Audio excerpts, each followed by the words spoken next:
जय श्री कृष्ण। मंगलम में आपका स्वागत है। आज हम श्रीमद् भगवद गीता के प्रथम अध्याय के पंचम श्लोक पर मनन करेंगे।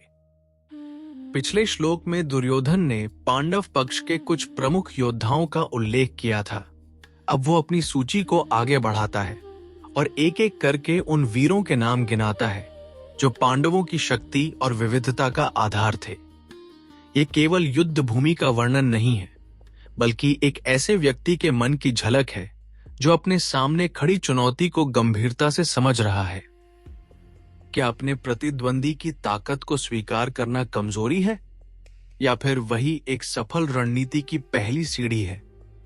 आज का श्लोक हमें सिखाता है कि चुनौतियों को नजरअंदाज करना साहस नहीं, बल्कि उन्हें स्पष्ट रूप से पहचानता ही वास्तविक तैयारी है। धृष्ट के तुश्चिकितानः काशीराजश्च वीर्यवान पुरुजित कुंती भोजश्च शैब्यश्च नरपुंगः। इस श्लोक का अर्थ है, यहां धृष्ट केतु, चकितान और काशी के पराक्रमी राजा जैसे महान और शक्तिशाली योद्धा भी हैं। इनके साथ पुरुजित, कुंती भोज और शैब्य भी हैं, जो मनुष्यों में श्रेष्ठ हैं और अत्यंत बलवान हैं। भगवद गीता के पहले अध्याय के 5वें श्लोक में हम एक बहुत ही दिलचस्प मनोवैज्ञानिक स्थिति देखते हैं। दुर्योधन पांडवों की सेना का निरीक्षण कर रहा है और द्रोणाचार्य को उन योद्धाओं के बारे में बता रहा है जो उसके सामने खड़े हैं।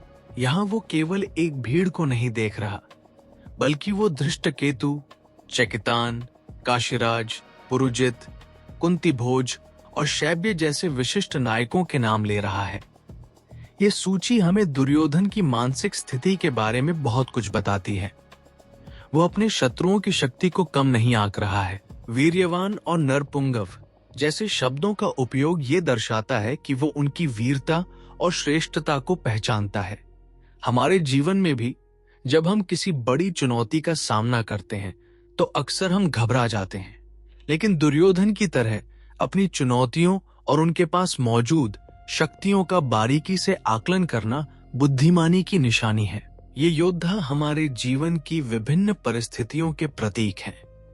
कोई योद्धा साहस का प्रतीक है, तो कोई स्थिरता का और कोई अटूट निष्ठा का। अध्याय 1 श्लोक 5 हमें सिखाता है कि सफलता के लिए केवल अपनी ताकत जानना काफी नहीं है, बल्कि सामने वाली चुनौतियों की विशिष्टता को समझना भी अनिवार्य है। जब दुर्योधन इन राजाओं के नाम लेता है तो वो वास्तव में उस विविधता को स्वीकार कर रहा होता है जो पांडव पक्ष को मजबूत बना रही थी।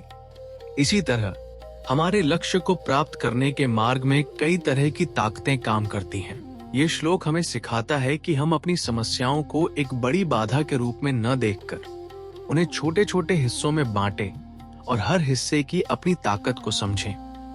इस गहरी समझ से ही हम अपने भीतर की घबराहट को एक ठोस रणनीति में बदल सकते हैं।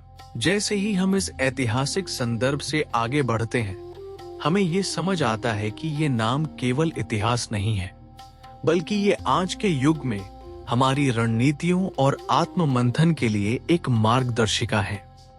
अब आइए देखें कि ये आज हमारे जीवन में कैसे लागू होता है। यद्यपि हम कुरुक्षेत्र के युद्ध मैदान में नहीं खड़े हैं, फिर भी हम हर दिन अपने धर्म क्षेत्र यानी अपने कार्य क्षेत्र और परिवार में कई चुनौतियों का सामना करते हैं। दूसरों की खूबियों को पहचानना एक बहुत बड़ा गुण है।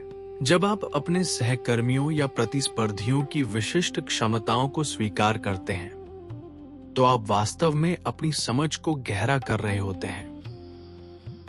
अध्याय 1 श्लोक 5 हमें सिखाता है कि दूसरों की श्रेष्ठता, नरपुंगव को स्वीकार करने से हम अपनी स्वयं की तैयारी को और अधिक पुख्ता कर सकते हैं। ये न केवल पेशेवर जीवन में बल्कि व्यक्तिगत संबंधों में भी महत्वपूर्ण है। अपने जीवन की बाधाओं को पहचानने के साथ साथ हमें अपने भीतर के योद्धाओं यानी अपने सद्गुणों को भी पहचानना चाहिए। क्या आप में कुंती भोज जैसी सहनशीलता है या काशीराज जैसी वीरता? जब आप अपने गुणों को नाम देते हैं तो आप उन्हें सक्रिय करते हैं। इसी तरह अपनी कमजोरियों और डर को भी स्पष्ट नाम दें। मुझे डर लग रहा है कहने के बजाय ये कहें कि मुझे इस विशिष्ट कार्य से डर लग रहा है। जब चुनौती का चेहरा स्पष्ट होता है तो उससे लड़ना आसान हो जाता है। ये स्पष्टता हमें आधुनिक जीवन के तनाव से निपटने में मदद करती है और हमें एक बेहतर नेतृत्वकर्ता बनाती है। आइए देखते हैं कि हम इस प्राचीन ज्ञान को अपने दैनिक व्यवहार में कैसे उतार सकते हैं। किसी नए प्रोजेक्ट की शुरुआत करते समय उन सभी संभावित चुनौतियों की एक सूची बनाएं और उन्हें धृष्टकेतु या चैकितान की तरह विशिष्ट नाम दें, ताकि आप उनके लिए अलग रणनीति बना सकें। अपने कार्यस्थल पर अपने प्रतिस्पर्धियों की ईर्ष्या करने के बजाय उनके उन गुणों की प्रशंसा करें जो उन्हें सफल बनाते हैं, ताकि आप भी उन गुणों को अपने भीतर विकसित कर सकें। प्रतिदिन रात को सोने से पहले अपनी दिन भर की जीत और हार का आकलन करें, जैसे दुर्योधन योद्धाओं का कर रहा था, ताकि आप अगले दिन के लिए बेहतर तैयारी कर सकें।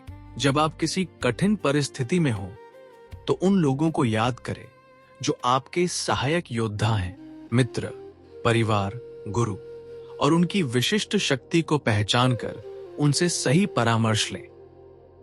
आज स्वयं से एक प्रश्न पूछिए, क्या मैं अपनी चुनौतियों को केवल एक बड़ी समस्या के रूप में देखता हूं या उन्हें समझकर उनके लिए अलग अलग रणनीति बनाता हूं?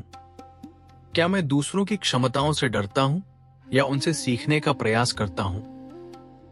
अगले श्लोक में दुर्योधन पांडव सेना के और भी महान योद्धाओं का उल्लेख करता है।